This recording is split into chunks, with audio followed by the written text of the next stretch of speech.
Hello student, welcome back to the Vision Academy Education. Students, हमने heat पे 2 video already बना चुके हैं।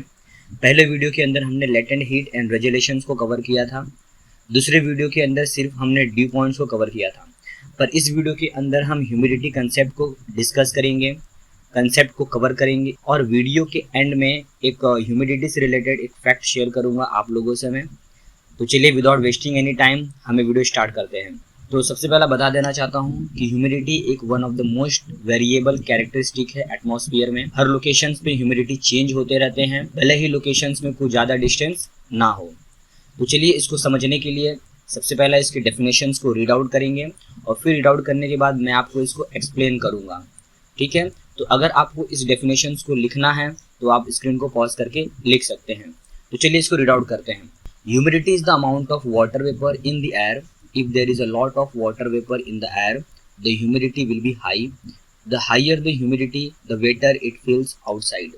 तो यहाँ पर बेसिक डेफिनेशन से ये पता चलता है कि जब भी हम amount of water vapour measure करते हैं in the given volume of the air और in the given volume of the atmosphere, means that हम ह्यूमिडिटी मेजर कर रहे हैं। तो ह्यूमिडिटी जब भी हम मेजर करते हैं, हम amount of water vapour measure करते हैं इन द एटमॉस्फेयर या in the given volume of the air.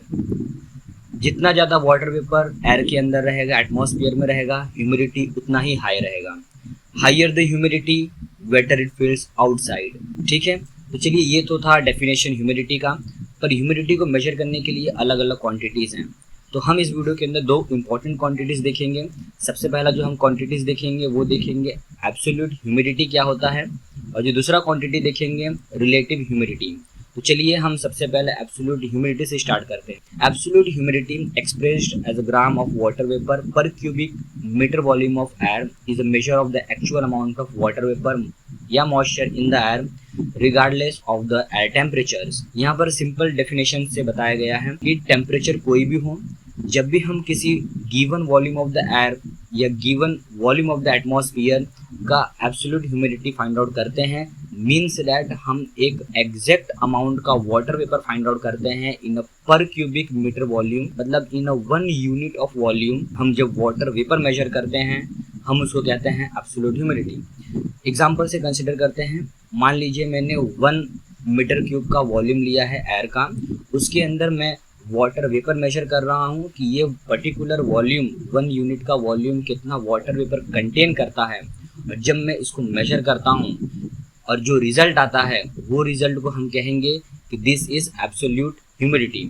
The higher the amount of water vapour, the higher the absolute humidity. जितना ज़्यादा अमाउंट ऑफ वाटर वेपर उसमें present रहेगा उतना ही हमें higher value मिलेगा एब्सोल्यूट ह्यूमिडिटी का।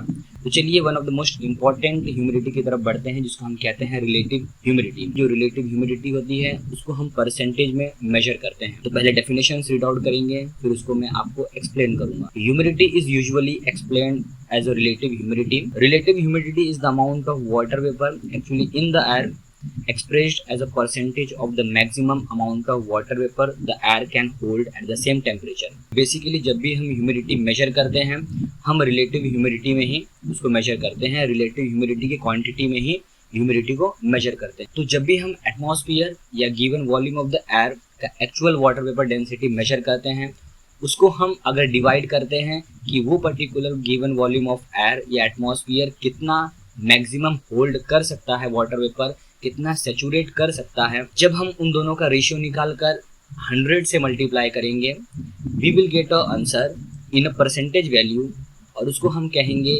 Relative humidity. कि मान लीजिए आपने 1 लीटर का ग्लास लिया और वो 1 लीटर का ग्लास 1 केजी का वाटर वेपर होल्ड कर सकता, पर आपने उसके अंदर 500 ग्राम का वाटर वेपर फिल कर दिया। तो अगर आप उस ग्लास की रिलेटिव ह्यूमिडिटी निकालोगे तो आपको क्या करना पड़ेगा कि उस ग्लास का पहले actual amount of water vapour measure करना पड़ेगा, जो कि आपने 500 ग्राम उसमें फिल किया है। पर वो ग्लास कितना amount of water vapour hold कर सकता था, 1 केजी का होल्ड कर सकता। तो क्या करोगे आप 500 ग्राम को 1000 ग्राम से डिवाइड कर दोगे और मल्टीप्लाई कर दोगे 100 से, और जो वैल्यू आएगा आपका वो परसेंटेज में आएगा, जिसे हम कहेंगे उस ग्लास का रिलेटिव ह्यूमिडिटी। तो इस प्रकार से रिलेटिव ह्यूमिडिटी को मैंने यहाँ पर एक्सप्लेन किया है। अगर इससे रिलेटेड कोई डाउट हो तो आप हमें कमेंट्स करके जरूर पूछें। तो चलिए रिलेटिव ह्यूमिडिटी को ड्यू पॉइंट से थोड़ा कंपेयर करके अच्छे से समझते हैं।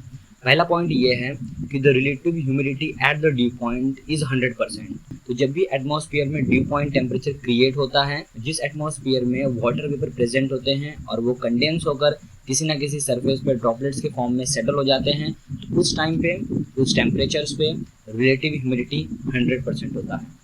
Second point, if the relative humidity is more than 60% we feel the air is humid. अगर रिलेटिव ह्यूमिडिटी 60% से ऊपर है तो हमें एयर थोड़ा ह्यूमिड जैसा फील लगेगा, मीन्स थोड़ा आप वेट फील करोगे एटमॉस्फेयर की वजह से। थर्ड पॉइंट हमारा ये है, if the relative humidity is less than 60% we feel that the air is dry. अगर ह्यूमिडिटी 60% से भी कम है तो हमें एटमॉस्फेयर ड्राई लगेगा। ठीक है, तो ये हमारे 3 इंपॉर्टेंट पॉइंट हैं जो कि रिलेटिव ह्यूमिडिटी और ड्यू पॉइंट्स को कंपेयर किए हैं इन अ परसेंटेज। तो चलिए एक one of the basic example से इसको और समझते हैं। जैसे कि ये इमेज, जब भी हम कभी आसमान में देखते हैं तो आपको ऐसे वाइट कलर के ट्रेल्स दिखाई देते हैं जहाँ पर एक एरोप्लेन पास होता है। तो वो जब एरोप्लेन पास होता है तो इंजन जब वाटर वेपर एग्जॉस्ट करता है तो वहाँ पर एक लंबा सा ट्रेल बनता है।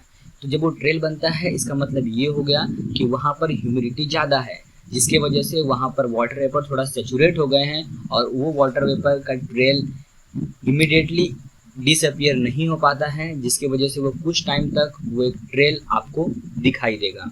तो इसीलिए यहाँ पर बताया गया है कि due to the high humidity this trail don't disappear instantly. ठीक है, तो यहाँ पर मैं आपसे बोला था कि एक फैक्ट आपसे शेयर करूँगा। ये फैक्ट मैंने नेट जियो की वेबसाइट से लिया है और ये फैक्ट में ये बताया गया है कि वाटरफॉल इन अ कैमरन में एक वाटरफॉल है जिसका नाम है Ekom, is very hot and humid. Near this waterfall the humidity और amount of water vapour suspended in the air is so high that it's not easy for people to breathe. Ekom Cameroon एक waterfall है जहाँ का atmosphere very hot और humid है। तो अगर आप वाटरफॉल के नज़दीक जाते हो तो उस वाटरफॉल के नज़दीक का जो एटमॉस्फेयर होता है उस एटमॉस्फेयर के अंदर इतने सारे वाटर वेपर सस्पेंड होते हैं और ह्यूमिडिटी इतनी बढ़ जाती है जिसके वजह से वहाँ पर पीपल्स ब्रीथ भी नहीं कर पाते। तो अगर आपको इस पूरे वीडियो से कोई डाउट है तो आप हमें कमेंट्स करके ज़रूर बताएं। मिलते हैं हम अपने नेक्स्ट लेक्चर की वीडियो में, तब तक के लिए keep learning and keep growing.